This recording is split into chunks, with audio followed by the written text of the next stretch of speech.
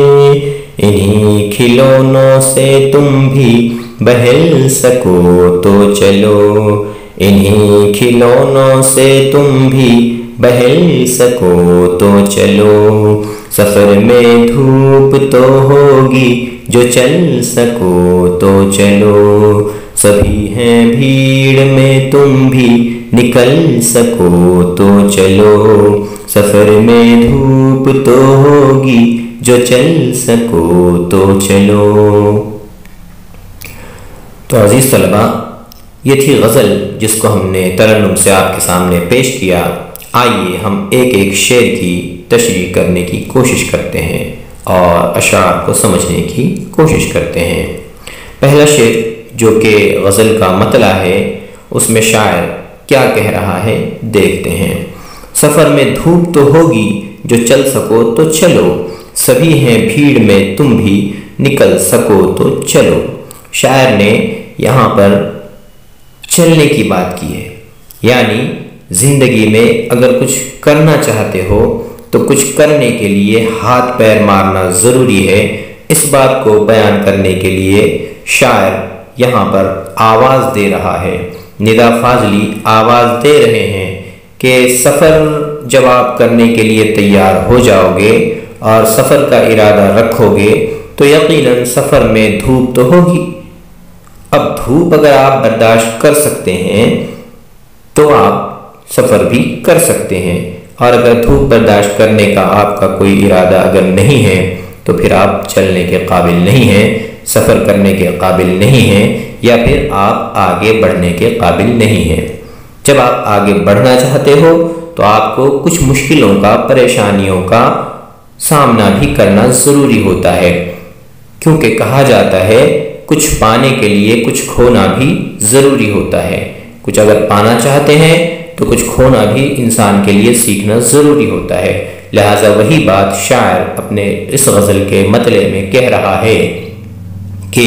سفر میں دھوپ تو ہوگی جو چل سکو تو چلو، سبھی ہیں بھیڑ میں تم بھی نکل سکو تو چلو۔ یہ ساری دنیا جو ہے کام کے ذریعے سے، اپنے ہنر کے ذریعے سے، اپنی کوشش کے ذریعے سے، اپنی محنت کے ذریعے سے آگے بڑھ رہی ہے۔ تم بھی اگر چاہتے ہو کہ میں بھی آگے بڑھوں، میں بھی کوئی مقام حاصل کروں، میں بھی اپنی صلاحیتوں کا لوہا منواؤں، تو پھر آپ کو پریشانیوں کا، مشکلوں کا، آفات کا سامنا کیے بنا یہ سفر کرنا بالکل ناممکن سا ہے۔ لہٰذا آپ کو اپنے آپ کو اس بات کے لیے تیار کرنا ضروری ہو جاتا ہے کہ آپ اگر سفر کرنا چاہتے ہیں تو سفر میں دھوپ، چھاؤں، برسات اور دوسری مصیبتوں کا، مشکلوں کا سامنا ہوگا۔ اس بات کو جو ہے جان لینا بھی ضروری ہوتا ہے۔ جب آپ ان مشکلوں کا سامنا کرنے کی اپنے اندر ہمت رکھتے ہیں تو یقیناً آپ اپنی منزل کو بھی پا سکتے ہیں۔ لہٰذا شاعر کہہ رہا ہے سفر میں دھوپ تو ہوگی جو چل سکو تو چلو، سبھی ہیں بھیڑ میں تم بھی نکل سکو تو چلو۔ اگلا شعر دیکھتے ہیں شاعر کیا کہہ رہا ہے۔ کسی کے واسطے راہیں کہاں بدلتی ہیں، تم اپنے آپ کو خود ہی بدل سکو تو چلو۔ آپ اگر یہ دیکھ رہے ہو کہ میں جو راستہ چلنے جا رہا ہوں، مجھے جس راستے پہ چلنا ہے تو وہ راستہ بڑا ہی ٹیڑھا ہے، یا بڑا مشکلوں بھرا ہے، یا بڑا پریشانیوں میں اٹا ہوا ہے، تو ایسے راستے پہ میں چلوں گا تو مجھے تکلیف ہوگی، مجھے پریشانی ہوگی۔ تو سن لو، کہہ رہا ہے شاعر کہ کسی کے واسطے راہیں خود بدلتی نہیں ہیں، جیسی راہیں ہوتی ہیں ویسا ہی ان کے اوپر جو ہے ہم کو چلنا پڑتا ہے، ہمارے لیے کوئی پھول بچھانے والا نہیں ہوتا۔ ہاں، ایک بات یہ ہوتی ہے کہ تم اپنے آپ کو اس ٹیڑھے راستے پر، ان مشکلوں بھرے راستے پر، ان پریشانیوں بھرے راستے پر، ان کانٹوں بھرے راستے پر چلنے کے لیے اپنے آپ کو اگر ہم تبدیل کرنا چاہتے ہیں تو یہ تمہارے بس کا ہے۔ تم اگر خود کو بدلنا چاہتے ہو تو یہ تمہارے بس کا ہے، تم اسے بدل سکتے ہو، اپنے آپ میں تم تبدیلی لا سکتے ہو، یا اپنے آپ میں کوئی جتن تم کر سکتے ہو، لیکن راستوں کو بدلنا بالکل ہی ناممکن سی بات ہے۔ تو شاعر کہہ رہا ہے کہ کسی کے واسطے راہیں کہاں بدلتی ہیں، تم اپنے آپ کو خود ہی بدل سکو تو چلو۔ راستے تو اپنی جگہ ہوتے ہیں، اپنی طرح ہوتے ہیں، انہیں کوئی بدل نہیں سکتا۔ ہاں، چلنے والا اپنے آپ کو بدل کر اگر ان راستوں پہ چلنا چاہے تو وہ ضرور چل سکتا ہے اور اپنی منزل کو بھی پا سکتا ہے۔ اگلے شعر میں شاعر کیا کہہ رہا ہے؟ یہاں کسی کو کوئی راستہ نہیں دیتا، مجھے گرا کے اگر تم سنبھل سکو تو چلو۔ ایک اور بات کہہ رہا ہے شاعر کہ یہ جو دنیا ہے، یہ دنیا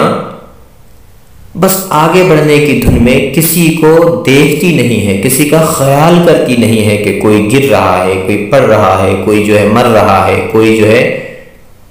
پسپا ہو رہا ہے۔ دنیا یہ چیزیں نہیں دیکھتی، کیونکہ دنیا کے ہر فرد کے ذہن میں ایک ہی مقصد ہوتا ہے کہ میں کسی طرح کامیاب ہو جاؤں۔ لہذا دنیا اپنے آپ جو ہے آگے بڑھنے کی کوشش میں دوسروں کا خیال کیے بنا ہی چل رہی ہے، اور کوئی اس بات کا ارادہ نہیں رکھتا کہ کوئی مجھ سے پہلے آگے چلا جائے، لہٰذا میں کسی کو راستہ دے دوں۔ تو یہ بات جو ہے یہاں ممکن نہیں ہے۔ تو شاعر کہہ رہا ہے کہ تمہیں راستہ کوئی دینے والا نہیں ہے۔ یہاں پر لوگوں کی جو بھیڑ ہے، ہر کوئی آگے بڑھنا چاہتا ہے، ہر کوئی اس راہ پہ چلنا چاہتا ہے جہاں اسے کامیابی ملے، جہاں اسے سکون ملے، جہاں اسے اس کا مقصد حاصل ہو۔ لہٰذا یہاں تمہارے لیے کوئی راستہ خالی نہیں کرنے والا۔ ہاں ایک بات ہے کہ اگر تم مجھے گرا کے آگے بڑھ سکتے ہو تو بالکل بڑھے چلے جاؤ، یا تم مجھے گرا کے اگر خود سنبھل سکتے ہو تو اس کی تمہیں آزادی ہے کہ کوئی بھی یہاں کسی کو بھی گرا سکتا ہے اور خود آگے بڑھ سکتا ہے۔ یعنی دنیا کتنی خود غرض ہو گئی ہے، اس بات کو بیان کر رہا ہے شاعر اس شعر کے اندر کہ یہاں تمہیں عزت سے اور محبت سے اور اخلاص سے اور اکرام سے کوئی راستہ دینے والا نہیں ہے۔ ہاں اگر تم جو ہے اپنی مقصد کے حاصل کرنے کے لیے ایک دوڑ میں انہی لوگوں کی طرح دوڑے جا رہے ہو تو پھر تمہارے لیے یہ آپشن اور یہ بات جو ہے بالکل کھلی ہوتی ہے کہ آپ اگر کسی کو گرا کے آگے بڑھنا چاہتے ہو تو بڑھ سکتے ہو، لیکن یہاں انسان کو اپنا ضمیر مارنا پڑتا ہے، اور جو انسان اپنے ضمیر کو مار ڈالتا ہے وہ انسان کہلانے کے لائق نہیں ہوتا ہے۔ تو شاعر کہہ رہا ہے کہ یہاں کوئی تمہیں راستہ دینے والا نہیں ہے۔ ہاں تم یہ کر سکتے ہو کہ کسی کمزور کو گرا سکتے ہو اور اس کے بعد جو ہے تم اس کی جگہ لے کر تم آگے بڑھ سکتے ہو۔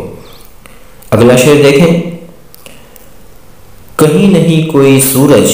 دھواں دھواں ہے فضا، خود اپنے آپ سے باہر نکل سکو تو چلو۔ شاعر دنیا کی جہالت، دنیا کے اندھیرے اور دنیا کی ظلمات کا ذکر کر رہا ہے کہ یہاں کوئی روشنی آپ کو نظر نہیں آئے گی، چاروں طرف دھواں دھواں ہے، چاروں طرف اندھیارا ہی اندھیارا ہے، چاروں طرف خود غرضی اور جو ہے لالچ اور ہرس اور طمع اور ایک دوسرے کو نیچا دکھانا، ایک دوسرے پر ظلم کرنا اور ظلم کے اوپر خود کھڑے ہو کر اپنے آپ کو اونچا ثابت کرنا، اس طرح کا ماحول یہاں پر گرم ہے۔ آج کی دنیا کچھ اس طرح نظر آتی ہے کہ آپ کو کہیں امید کی کوئی کرن یا سورج جو ہے نظر نہیں آتا۔ ہاں اس اندھیرے سے اگر آپ نکلنا چاہتے ہو تو آپ کو اپنے آپ کے باہر نکلنا پڑے گا، یعنی انسان کو خود کی روح سے باہر نکلنا پڑے گا، یا انسان کو اپنے ضمیر کو جگانا پڑے گا، تبھی جو ہے ان اندھیروں کے اندر وہ روشنی نکال سکتا ہے۔ کہ آدمی اگر چاہتا ہے کہ ہر جگہ جو ہے اندھیرا اندھیرا ہے، کوئی سورج دکھائی نہیں دیتا، کوئی روشنی دکھائی نہیں دیتی، اور میں یہ چاہتا ہوں کہ میں جو ہے روشنی حاصل کروں، تو اپنے قلب کی روشنی کے ذریعے ہی سے انسان جو ہے اس اندھیرے کو دور کر سکتا ہے۔ گویا یہاں پر شاعر جو ہے انسان کی اپنی اندرونی کیفیت کہ جس کے اندر دل ہے اور دل کے اندر نور ہے ایمان کا، اللہ کی ربوبیت کے اقرار کا، اللہ کی محبت کا، تو وہ جو روشنی ہے، وہ جو اجالا ہے، تو شاعر یہ کہہ رہا ہے گویا کہ اپنے اندر کی روشنی جو ہے اس روشنی کو سہارا بنا کر یا اس روشنی کے اجالے میں تم جو ہے کامیابی کی منزل کو دیکھ سکتے ہو، ورنہ یہاں تو آپ کو جہالت کے اندھیرے، خود غرضی کے اندھیرے، مطلب کے اندھیرے اور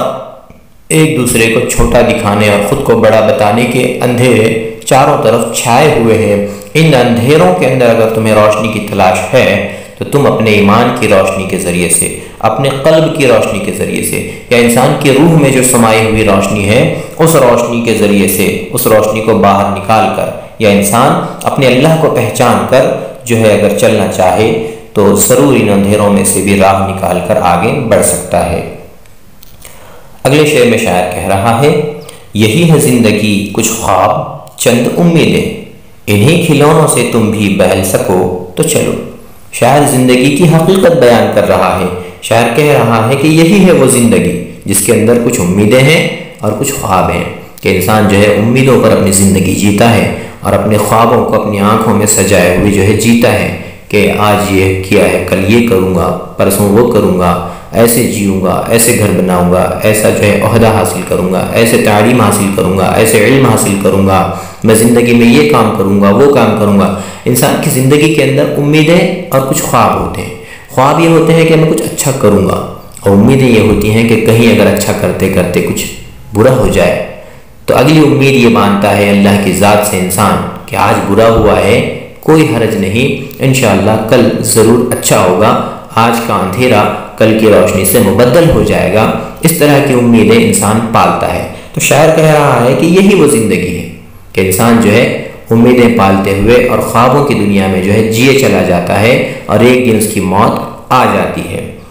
تو شاعر ہم سے بھی یہی کہہ رہا ہے کہ اگر تم بھی انہی کھلونوں سے اگر بہل سکتے ہو تو پھر آپ چلیے، ورنہ اگر تمہیں ان امیدوں اور خوابوں سے کوئی واسطہ نہیں ہے، کوئی سروکار نہیں ہے، اور آپ امیدوں اور خوابوں کے بغیر اگر جینا چاہتے ہیں تو آپ کے لیے یہ دنیا نہیں ہے یا یہ زندگی نہیں ہے۔ ہاں، امیدوں اور خوابوں کے سائے میں آپ اگر جینا سیکھ جاتے ہیں تو یقیناً یہ زندگی آپ کے لیے ہے، لہٰذا آپ بھی اس زندگی کے سفر میں آگے بڑھ سکتے ہیں، اس زندگی کے سفر کے لیے آپ چل سکتے ہیں۔ اس طرح جو ہے یہ شاعر ان غزل کے اشعار میں اپنے مدعے کو بیان کر رہا ہے۔ لہٰذا عزیز طلباء، ہم امید کرتے ہیں کہ آپ کو یہ غزل اور اس کی مختصر سی تشریح اچھی طرح ذہن نشین ہو گئی ہوگی۔ اس غزل کے